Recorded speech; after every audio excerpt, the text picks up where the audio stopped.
meet my daughter. This is Coraline. She is 3 months old tomorrow.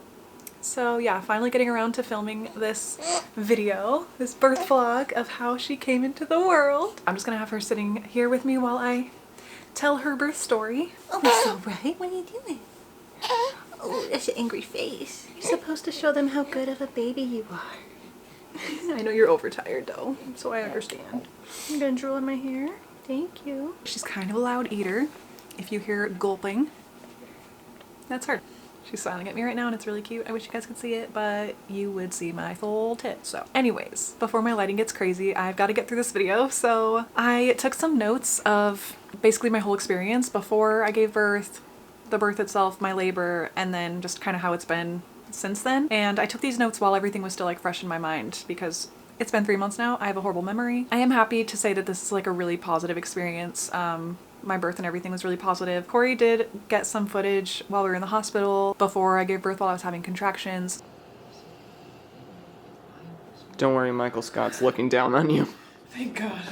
I'm just gonna input that footage like wherever it's relevant over my story so you can see kind of some actual birth vlog footage. So I made it to 40 weeks and 4 days. My very first due date was the 20th and then they bumped it up to the 16th and then she was actually born on the 20th. So she was basically right on time and she was born on 4/20, so we're stoked on that. Yeah, so I went in for an ultrasound and a what they call like a non-stress test at 40 weeks just to make sure like baby's doing good in there and you don't have to get induced because of whatever reason. And yeah, she was all good. I really wanted to make sure that she could come when she was ready naturally. I didn't want to get induced and it wasn't necessary. So I went in for a ultrasound and a membrane sweep and a non-stress test the morning of the 19th. I started having contractions at noon and then we were at the hospital I think around 8 or 9 p.m. that night. So I was having contractions for like 8 or 9 hours that were just progressively getting closer together and more intense. I was actually surprised. They just felt like really intense period cramps. I didn't think they were like as intense as I thought they were gonna be. Like they literally just felt like extreme period cramps and I've had extreme period cramps like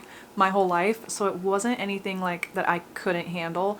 Once it started like ramping up and I felt like I probably wasn't gonna be able to handle it for much longer, it was when we were like ready to go to the hospital anyway. My back pain was like worse than my contractions because I was feeling my contractions in my back, but that's the only difference between like having intense period pains and contractions for me. It was like unexpectedly bad lower back pain. Okay, hopefully I don't flash the camera here.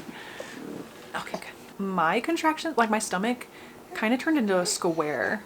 And a lot of people said that theirs turned into like a cone shape. It got kind of pointy, but mine was like bulging on both sides. So yeah, it kind of looked like a square stomach. It was super strange. So yeah, we left to go to the hospital just before 9 p.m. When I got there and they checked me, I was 6 centimeters dilated. They said that I was actually like managing the pain really well for somebody who was at 6 centimeters because a lot of people at that point are like, get me an epidural right now.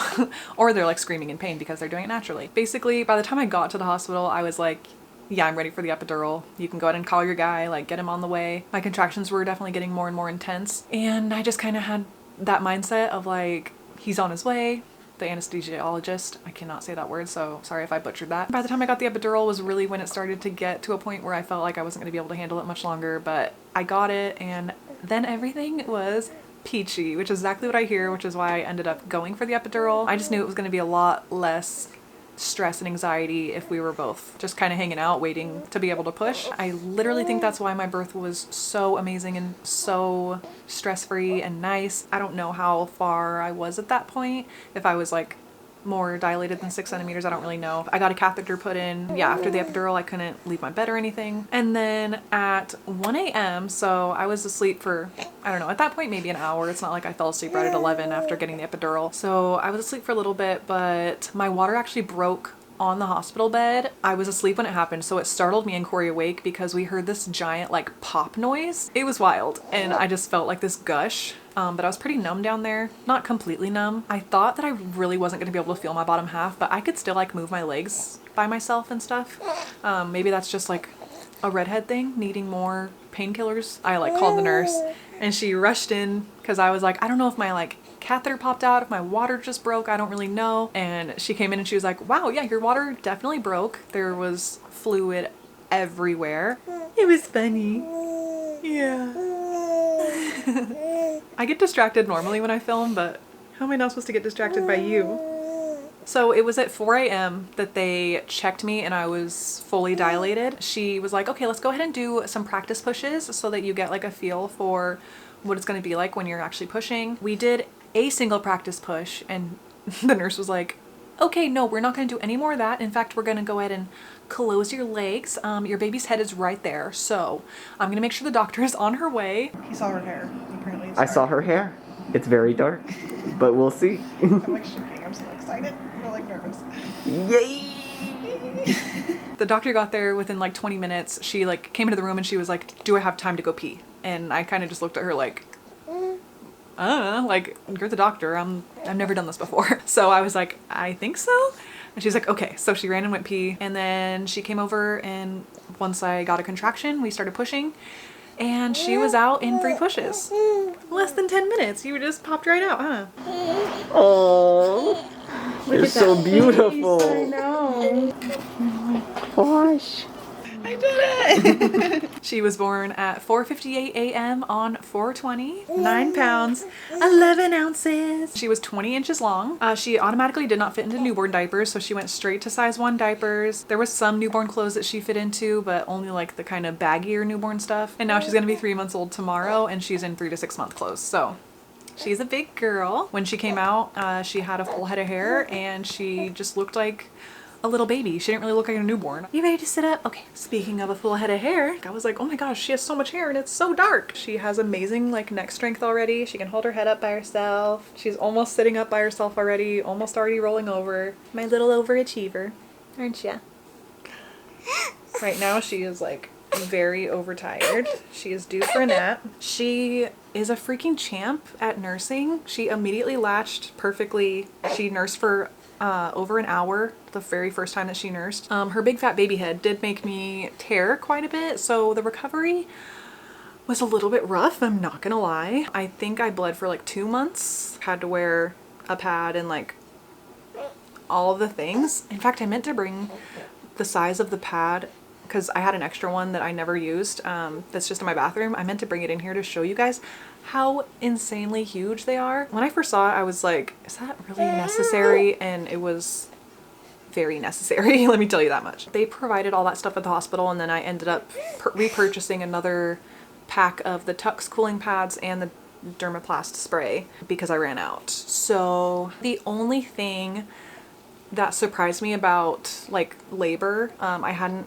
seen or heard of this in any of the birth vlogs that I watched, which is surprising because now knowing how common it is, I wouldn't have been as scared as I was when it was happening. But I think it was a couple hours after having her, my whole body was just like shaking uncontrollably and I felt like I was freezing cold. Some people say it's just like the shock of like losing a lot of blood. Some people say it's from the epidural, like a withdrawal kind of symptom. Yeah, I don't really know exactly why my body reacted, but it scared the shit out of Corey. It scared me too, but I was like just trying to stay positive and I was like, you know what, it's fine. I didn't even like really want to call the nurse when it started happening, and Corey was like, we're calling the nurse, you are like shaking. They also said that my blood pressure shot up and was really high, so they were monitoring me really, really closely. And I couldn't hold her for a little while that was happening because I was so shaky, so that was kind of lame, but I was just glad that she had initially like nursed for a good amount of time. I also had a fever and I was super nauseous. They brought me breakfast the morning after when I was going through all this, ate most of it, and then threw it all back up. They had me take some medication for nausea at that point. Yeah, I felt good again by like the late afternoon. Ended up showering. Everybody said that like the shower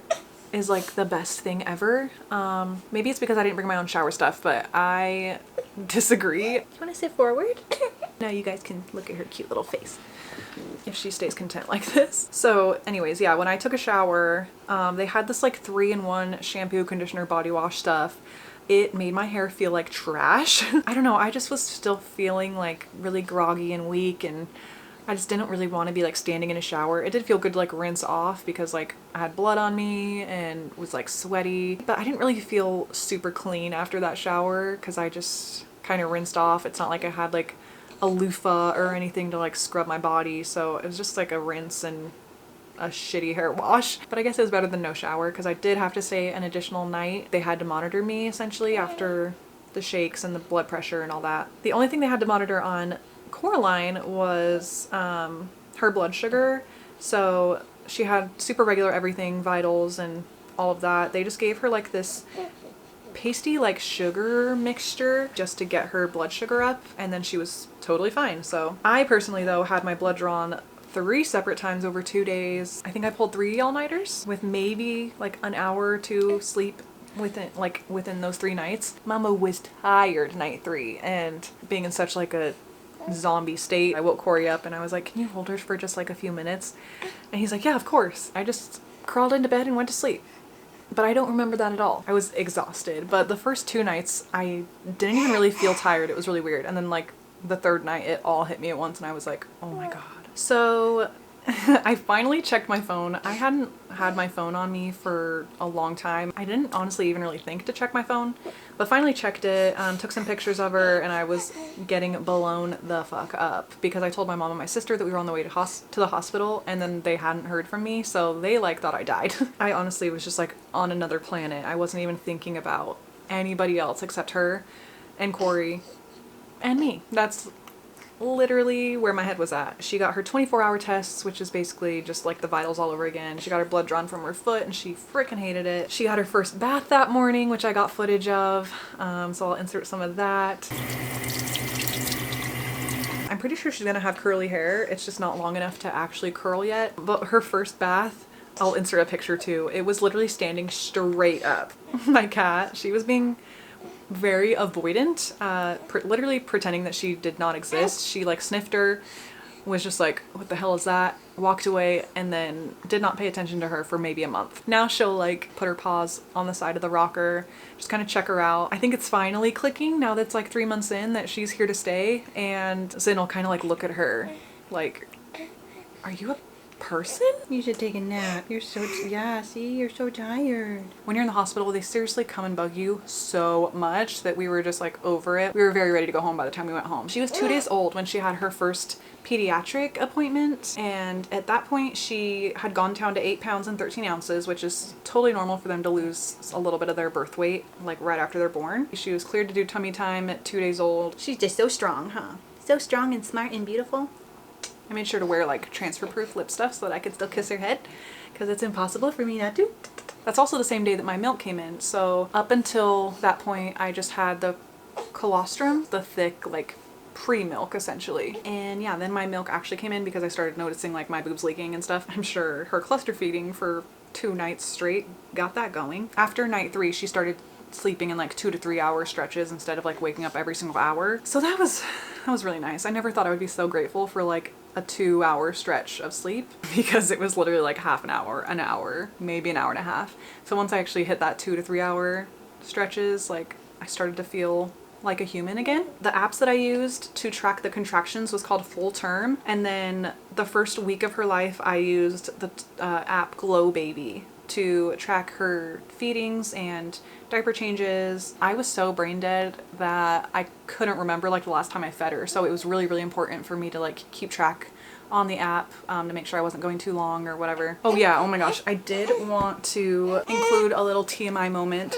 The first poop after giving birth was scarier than giving birth, I swear. I was terrified because it took me 5 days, and the pressure that I felt when I tried to sit down was so painful, and I couldn't tell if it was because I hadn't pooped or just the recovery of giving birth. But then after I pooped, I felt so much better, and I am so glad that I got prescribed stool softeners, because like literally it would not have been possible without them. It just kind of flowed, which was nice, but there was a lot and it was terrifying. So just know that it'll be okay. Definitely take stool softeners, drink a lot of water. Of all of the things, looking back on my birth, I wouldn't change anything except for, you know, my body's reaction to whatever and it being in shock and shaking. And I can't change the fact that you have to poop afterwards. But that's the one thing that I do not want to do ever again.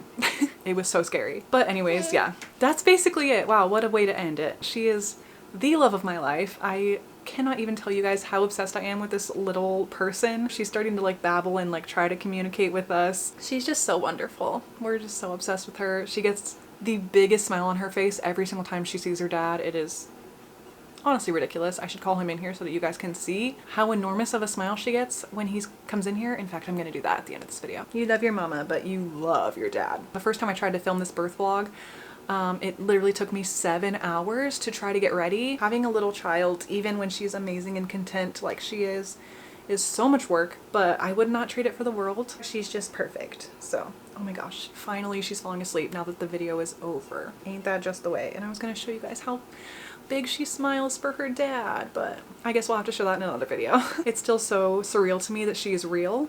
I still look at her and just cry all the time because I can't believe it still. It's been almost 3 months and she's just literally my favorite person, and she's already just my little best friend. I could literally cry right now just thinking about it, but I'm not going to. I'm gonna go put this little girl down now that she's finally asleep. If you have any additional questions, obviously just leave it in the comments. I'm not planning on like turning my channel into, you know, just mom things, but I do want to do a video that is like my newborn must-haves, because there are definitely some things that I could not live without over these past few months that have helped me so much. So I want to do a little video about that, but yeah, I'm just going to continue to do whatever I want on this channel. So if you're here for it, then cool. My husband is a really private person, so he is like on the fence about me sharing her online and stuff, which I totally understand, just being on the side of caution. So I don't know how much I'm going to be, you know, showing her here on YouTube or anything. I do share her quite a bit on my Instagram if you want to go over there and follow me. That's where a lot of you guys came over after watching my pregnancy vlogs, because it took me so long to film this that people are like, I had to come here and check on you. Yeah, so if you want to keep up with just her and me and life outside of YouTube, then go follow me over there. I totally forgot to mention before I go, I just put her over there in the bassinet, so hopefully she stays asleep while I'm talking. I totally forgot to mention postpartum depression, which was something that I was so nervous about before I gave birth, obviously, because it's so common. That's like such a major thing. And because I have battled with depression and anxiety in the past, I just kind of assumed that I would have postpartum depression. I was so thankful and like surprised when I didn't. I've like been on cloud 9 ever since having her, and of course I have like my days where I feel sad or like I break down and cry, but it's only happened a few times and I wouldn't classify that as having postpartum depression at all. It's just been really good. So I did want to just throw that in there because obviously that's a major thing that people are curious about and ask about. My recovery physically was the hardest part for sure, but mentally I'm doing pretty good. So thank you guys again so much for watching. I don't know if you can hear her back there. Usually if she's sitting in the bassinet and she's awake, she'll be like kicking her little feet up and all you can see is like little legs pop into the air. I'm gonna go get that baby out of the bassinet because she's over it, and yeah, love you guys. Bye.